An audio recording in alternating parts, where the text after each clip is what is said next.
എല്ലാവരും ഒരുത്തന്നെ ചെരുപ്പിട്ടടിച്ച്. Good morning guys. അങ്ങനെ രാവിലെ എണീറ്റു, പുറത്ത് വന്ന് നെല്ലിക്ക കഴിക്കുമായിരുന്നു. 5 ദിവസമായില്ല, അപ്പം തന്നെ മീൻ വെള്ളം എല്ലാം അഴുക്കിട്ടായി. ഗൈസ് ഓർമ്മയുണ്ടായി തെങ്ങ് തീ പിടിച്ച. അങ്ങനെ മാങ്ങ വരാൻ തുടങ്ങി ഗൈസ്. അങ്ങനെ ഞങ്ങൾ ഈ വെയിലത്ത് ബീച്ചിലോട്ട് വന്നേക്കുവാ ഗൈസ്.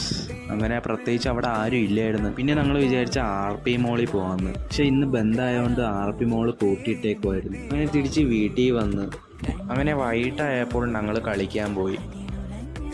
അങ്ങനെ കളിക്കാൻ നേരത്ത് എൻ്റെ ടീമിൽ ഞാനായിരുന്നു മെയിൻ ഗോളി. അങ്ങനെ എൻ്റെ ടീമിലെ രണ്ടാമത്തെ ഗോൾ കീപ്പറാണ്, കിഡിലും ഗോൾ കീപ്പറാണ്.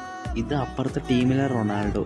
ബോൾ എടുത്തപ്പോൾ ഞങ്ങളുടെ ടീമിലെ റാമോസ് വന്ന് ഡിഫെൻഡ് ചെയ്തുകൊണ്ട് പോകും. അങ്ങനെ റാമോസ് കയ്യിൽ പന്തെടുത്തപ്പോൾ അപ്പുറത്തെ ടീമിലെ എല്ലാവരും ചെരുപ്പിട്ടുകൊണ്ട് അടിക്കാൻ തുടങ്ങി. അങ്ങനെ കളി ജയിച്ചെന്ന് പറഞ്ഞ് ഞങ്ങളുടെ റാമോസ് വെള്ളം എടുത്ത് എല്ലാവരുടെ ദേഹത്ത് ഒഴിക്കാൻ തുടങ്ങി. പിന്നെ അങ്ങനെ കളിച്ച് രാത്രിയായി. പിന്നെ വീട്ടിൽ പോയി ഫ്രഷായി പഠിച്ച് 2 മണിക്കൂർ പഠിച്ചിട്ട് വ്ളോഗ് എൻ്റെ ചെയ്യുക. അങ്ങനെ വ്ളോഗ് ഇഷ്ടപ്പെട്ടാണെങ്കിൽ ലൈക്കും സബ്സ്ക്രൈബ് ചെയ്യുക.